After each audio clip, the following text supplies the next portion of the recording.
ma foi, ma religion.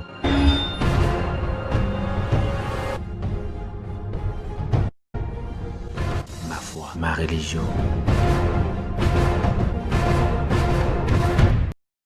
Mesdames et messieurs, bonsoir. Bienvenue sur votre émission Ma foi, ma religion.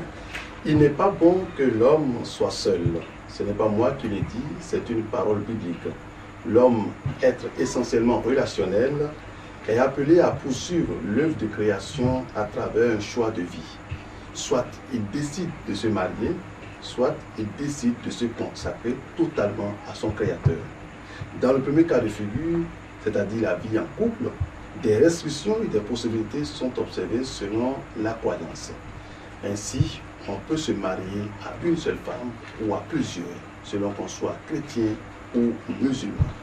Alors, ce soir, une question, nous voudrons bien sûr nous soumettre à une question, soumettre nos invités à cette question, c'est de savoir comment la vie en couple, selon que l'on soit chrétien ou musulman, peut-elle nous conduire à Dieu et pourquoi pas la vie éternelle, la vie après celle que nous menons sur cette terre. Voilà la problématique de cette émission, et pour tenter des réponses, nous avons voulu nous entourer des hommes de Dieu qui nous aident à vivre la foi au jour le jour.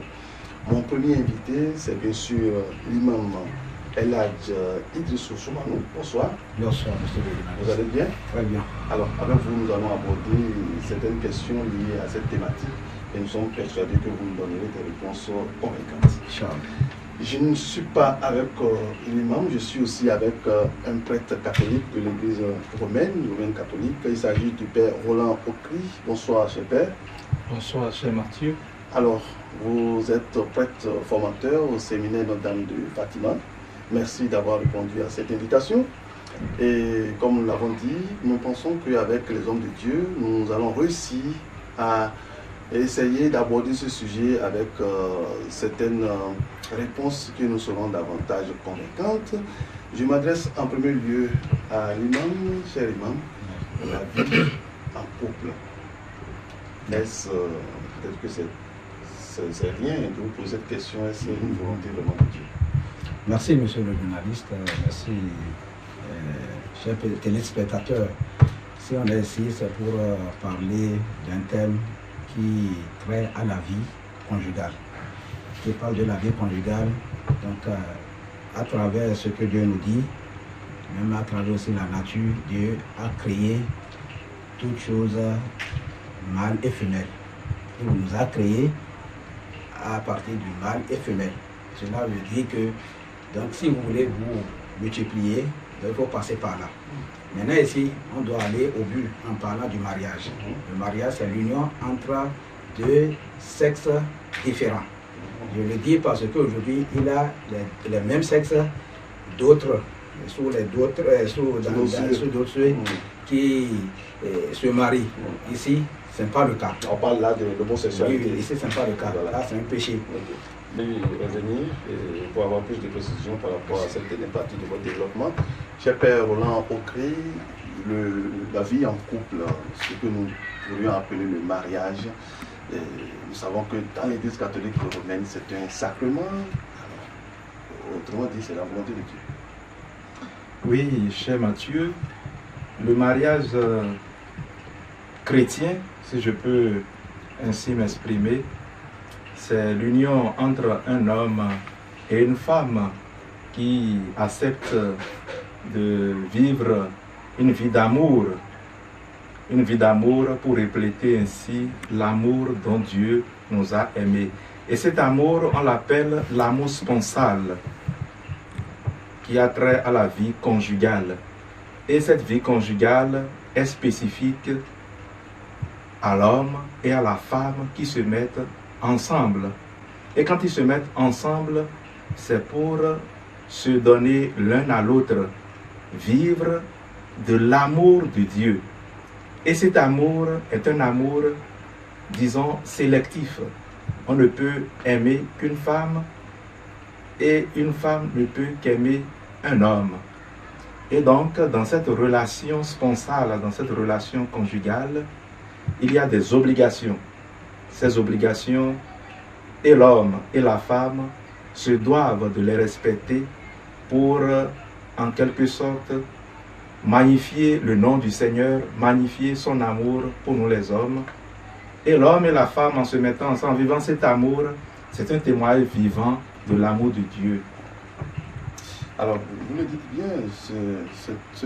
c'est cette union entre un homme et une femme. Donc, vous voudrez dire qu'il n'y a pas cette possibilité d'aller à deux femmes quand on est un homme, par exemple? Bon, si vous le voulez bien, je voudrais d'abord partir des références scripturaires, des références bibliques pour appuyer ce que je dis. En Genèse 2, 24, il est dit que l'homme quittera son père et sa mère et s'attachera à sa femme, et tous deux ne feront plus qu'une seule chair. Une seule chair, ça veut dire l'homme et la femme qui, du point de vue de l'expression du langage corporel, se doivent de se donner l'un à l'autre. Il n'y a pas une personne intermédiaire qui vienne s'opposer ou s'entreposer à cette relation. Donc, dans une relation conjugale, il s'agit toujours d'un homme et d'une femme qui acceptent de se donner l'un à l'autre pour manifester l'amour de Dieu. Alors, cher imam, vous avez écouté le père Roland, vous êtes tous des hommes de Dieu. Comment vous percevez la chose? Puisque dans la religion musulmane, on a cette possibilité, selon les prescriptions du Coran, d'aller jusqu'à 2 ou 3, 4 femmes. Merci. En ce qui concerne l'islam, le Coran nous autorise. Autoriser, ici ne veut pas dire obligé. Ah oui. Il y a une nuance, hein? Il faut nous expliquer Ici, cette nuance, oui.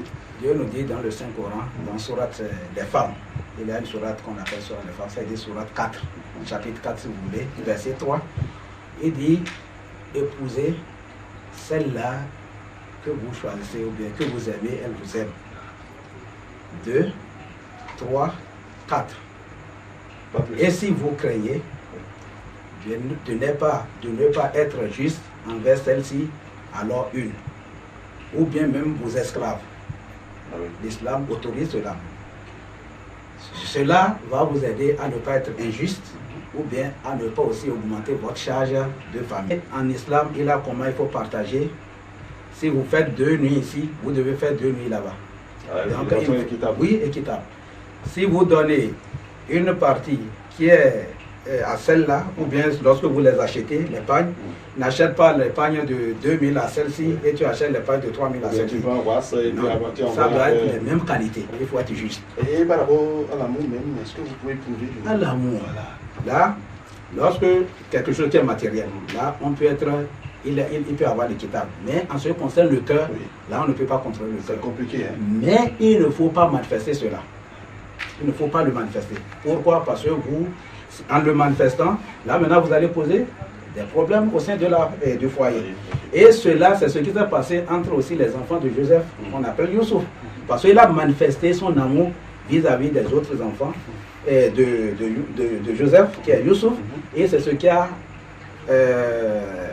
soulevé la haine des frères aînés vis-à-vis de Joseph. On a vu là où cela a conduit. Voilà. Et à vous entendre, donc, il y a cette responsabilité que nous devons quand même, dont nous devons faire montre, c'est-à-dire faire justice dans notre désir de nous marier à 2, à 3 catholiques qui décident donc d'accomplir cette volonté de Dieu. Il se marie à une femme, il vit cet amour, comme vous l'avez dit, c'est l'amour que Dieu a pour l'humanité, à sa manière, il le vit avec son épouse. Comment de façon concrète il vit cette relation mutuelle avec... Merci, cher Mathieu. Vous voyez, quand on parle d'amour, il faut y voir en même temps le don. Le don. Et la personne qui par excellence nous donne l'exemple du don, c'est Jésus lui-même, qu'ils appellent Youssouf. Comment vous appelez Jésus? Joseph, voilà. Le Christ Jésus, vous avez un nom par lequel vous l'appelez Jésus. Issa, voilà. Issa. Vous voyez, Issa a donné vraiment l'exemple de comment est-ce que nous devons nous aimer. L'amour, c'est vraiment le sacrifice. Que si on en vient à dire que l'homme a la possibilité d'avoir 2 ou 3 femmes, je dis c'est un fait sociétal. Je suis d'accord avec l'imam parce que c'est un fait sociétal et en même temps de croyance religieuse. Mais au-delà de la croyance religieuse, moi je pense qu'il faut voir l'aspect pratique de la chose. Ouais, l'imam a dit tout à l'heure que lorsque l'on aime une personne, sa femme, puisqu'on a plusieurs femmes, il ne faudrait pas le montrer. Vous voyez là, ça veut dire que l'amour n'est pas pour autant, je ne sais pas s'il faut dire vrai, mais quelque part cet amour manque vraiment de sincérité, de don total. Ouais, la personne qui aime sa femme et qui ne peut pas le prouver totalement, ça veut dire qu'il aime sa femme à moitié, de la demi-mesure. Or, pour aimer vraiment, c'est un don réciproque. Et c'est cela la justice. Je ne vous interromps pas, mais est-ce qu'on peut limiter la question de la vie en couple, le fait de choisir une femme, sa femme, pour s'épanouir? Est-ce qu'on peut limiter ça à une question de procréation ou juste de résolution d'un déficit ou d'une situation de femme qui ne trouve pas de mari? Je vous dis là plusieurs paramètres. Voilà, si je le dis aujourd'hui, oui. si vous vous mariez aujourd'hui, la première des choses qu'on attend dans le foyer, c'est quoi? C'est les enfants. Oui. Et on dit quand l'enfant apparaît, tout cela. Donc c'est dit que seulement ceux-là qui n'ont pas d'enfants aujourd'hui le savent. Oui. Donc ça c'est un manque. Et pour combler ce vide-là. Et nous aussi qui sommes là, si nos parents n'avaient pas procréé là, est-ce que nous serons si heureux? Alors c'est pourquoi je reviendrai à vous toujours. Alors mon père, est-ce que la question du mariage, la question de la vie en couple, est-ce que ça ne dépasse pas le fait de penser à avoir des enfants ou le fait à aider à résoudre un problème ponctuel qui se pose à nous aujourd'hui, c'est-à-dire que beaucoup de femmes, peu d'hommes. Comment on peut voir la grandeur de la vie en couple? Voilà. Merci, cher Mathieu, pour votre question. Avant tout propos, je voudrais quand même revenir sur deux points que l'imam a développés tout à l'heure. Non point pour fustiger sa foi, sa croyance, mais un peu pour restituer la question de l'amour. Ouais, quand on parle d'amour, il ne faut pas confondre les thèmes. L'amour est un thème à plusieurs volets. Et l'amour dont nous sommes en train de parler ici, il s'agit de l'amour conjugal. Cet amour conjugal a des caractéristiques propres, à ne pas confondre avec l'amour filiation. Ouais, l'imam tout à l'heure dit, mais en aimant les enfants, voilà, est-ce qu'on les aime de la même façon? Voilà. L'amour dont nous aimons nos enfants, ce n'est pas le même amour dont nous aimons notre femme. Voilà. Alors, par rapport à cette question, moi je pense que le plus important, au-delà de toute considération religieuse, le plus important, c'est de pouvoir vivre la vérité de l'état de vie que l'on a choisi. Et c'est ça qui nous mènera au ciel. Que tu sois polygame ou que tu sois marié à une seule femme, le plus important, c'est de vivre la vérité de son état de vie. Si je suis marié à une seule femme et que je me permets de vivre une vie de débauche, de tricher, mais qu'est-ce que je fais de différent que celui-là qui a plusieurs femmes? Celui-là qui a plusieurs femmes, mais qui est fidèle à ces trois-là. Mais si on doit parler du ciel, celui qui est beaucoup plus sur le chemin de la sainteté, c'est celui-là qui est fidèle à ses femmes qu'il a épousées. Il vit la vérité de son être.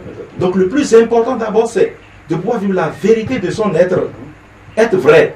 Quand vous êtes marié à une femme, vous aimez votre femme, vous vous donnez totalement à elle, et c'est réciproquement. Parce que vous qui vous mariez à votre femme, et vous pouvez avoir plusieurs femmes, telles que vous l'entendez, est-ce que la femme à son tour peut avoir plusieurs hommes? Il y a une question d'injustice là. Vous voyez? Il y a une question d'injustice. Donc le plus important d'abord, c'est de pouvoir aimer sa femme, s'occuper des enfants, se montrer responsable vis-à-vis de ces enfants que l'on a. Il faut assumer. Moi, je pense que c'est le plus important. Et c'est là même justement la sublimité du mariage. Voilà. Pouvoir s'occuper des enfants, pouvoir s'occuper de sa femme. C'est intéressant. Je vous remercie. Monsieur l'imam, je ne sais pas si ces propos du père vous relancent sur le sujet. aussi, voilà, vous paraissez quand même convaincu par ce qu'il dit, et sans toutefois remettre en cause votre profonde conviction de bon musulman qui a la possibilité d'aller jusqu'à 2, 3, 4 femmes. Merci. Si tout ce que je suis en train de dire, c'est confirmé par les versets, et c'est confirmé même par le vivre, ce que nous vivons. Aujourd'hui, si nous parlons de l'amour, bien vrai qu'il a parlé de différentes sortes d'amour, filial, fraternel, camaraderie, tout ça, ça rejoint tout cela. Parce que quand on parle de l'amour, est-ce qu'aujourd'hui, lorsque vous mariez, et la sublimité de votre union, le fait de rester ensemble, ça ne se limite pas seulement que ce soit vos relations intimes, ainsi de suite. Mais le fruit de ces relations-là, c'est d'avoir des enfants. Mais pourquoi aller jusqu'à l'intimité musulmane? Oui, je viens. Et même à travers aussi les enfants, ce que nous sentons vis-à-vis de nos femmes, c'est les mêmes sentiments aussi lorsque vous aimez vos enfants. Oui, c'est ce que je dis. Et lorsque votre enfant manifeste cet amour-là vis-à-vis de vous-même, il dit papa, je vous aime. Et tu dis mon enfant, je t'aime. Et vous lui donnez des accolades. Il sent ça juste au cœur. Et l'enfant aussi, toi aussi en tant que le père de l'enfant, tu sens ça au cœur. Et les mêmes accolades lorsque vous donnez réciproquement, que ce soit à la femme et entre la femme et le mari. C'est pour dire que ce mariage que nous faisons a des objectifs. Tout d'abord, c'est pour remplir le côté charnel que Dieu a mis en nous. Mais qu'on ne pourrait pas faire avec tout le monde. Ah oui, c'est ça. C'est pour cela tout cela est cadré par le mariage. Donc il ne faut pas aller à gauche, à droite comme les animaux qui ne pensent pas, qui ne raisonnent pas. Et là aussi, c'est un lien aussi entre les deux familles. Parce que le mariage est sacré à un niveau où ça relie les deux familles. Parce qu'il y a cela. Et ça va au-delà de ça. Vous allez voir même, cela vous conduit même à s'héritier. Donc c'est pour cela qu'on dit que c'est une relation solennelle que vous devez préserver. C'est important. Que l'on se marie à une femme ou à plusieurs, il y a cette vérité de vie que nous devons quand même avoir et dont le prêtre a parlé tout à l'heure. Nous allons marquer une pause parce que c'est un sujet qui intéresse, qui passionne aussi nos téléspectateurs. Et ils ont aussi leur mot à dire. Nous allons faire un Vox Populi. Suivez leur appréciation, leurs commentaires sur le sujet.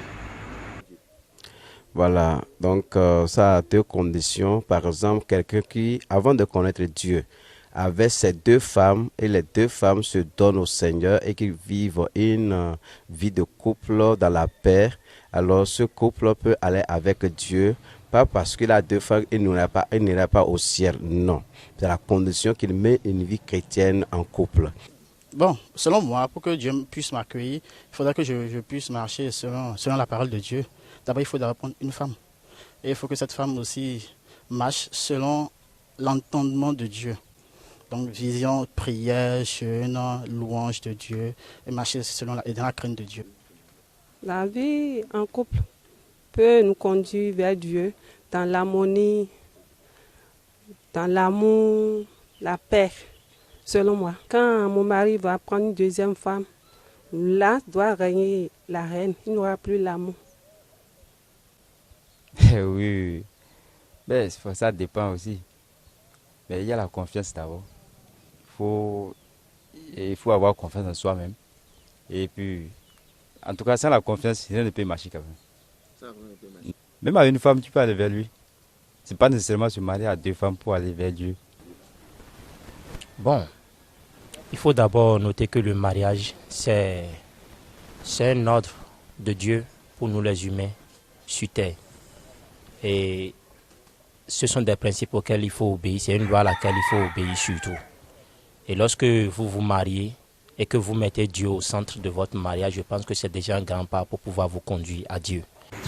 Retour sur le plateau et nous allons faire un mot de fin. Monsieur Lebon, je commence avec vous. Voilà, le sujet il est très passionnant. Nous avons écouté votre mot de fin. Moi, le mot de fin, c'est pour appeler la jeunesse. Puisque ici, il y a un hadith qui dit, oh, vous les jeunes, ceux-là qui ont les moyens, qui se marient. Parce que cela va les aider à leur chasteté et à baisser leur regard.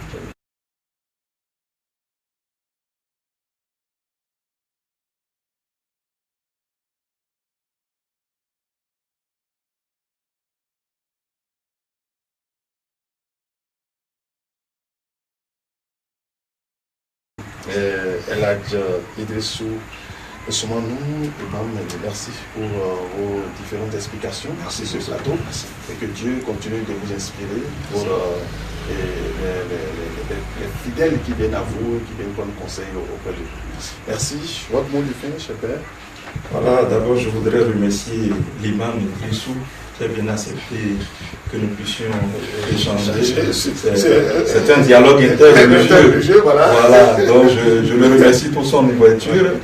Alors mon mot de fin, c'est d'inviter tout un chacun à croire vraiment qu'aujourd'hui le mariage est encore possible.